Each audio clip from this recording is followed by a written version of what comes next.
Live your dream to become a pro MMA fighter. Yes, you heard it right. তুমিও যদি আমার মতো একটি মিডল ক্লাস ফ্যামিলি থেকে বিলং করো আর তুমি যদি কস্ট কাটিং করে চলতে না পারো তাহলে প্রো এমএমএ ফাইটার হওয়ার স্বপ্নটি ভুলে যাও। কারণ একটা প্রো এমএমএ ফাইটার হতে হলে প্রথমে আমাকে আমার রেকর্ড তৈরি করতে হয় অ্যামাচুর MMA ফাইটে।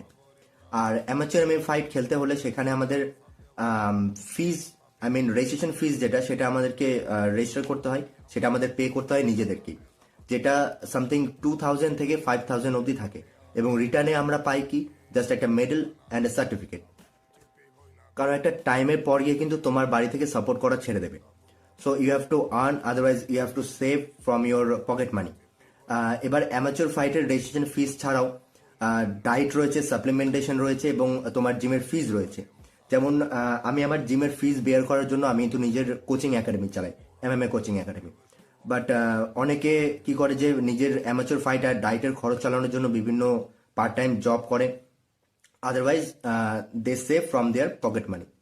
If you wanna be a pro fighter, you have to pay for your amateur fight. That's it, guys. And you need to learn how to do cost cut. তুমি যদি আমাকে দেখো, আমি মোস্ট অফ দ্য টাইম একই আউটফিটে থাকি।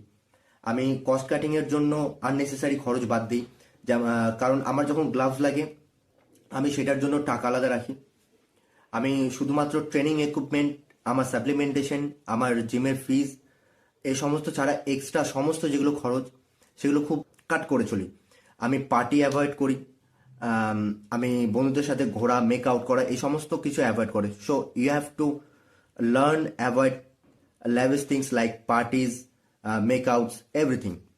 You have to save your money for your equipment, for your fights only. That's it, guys.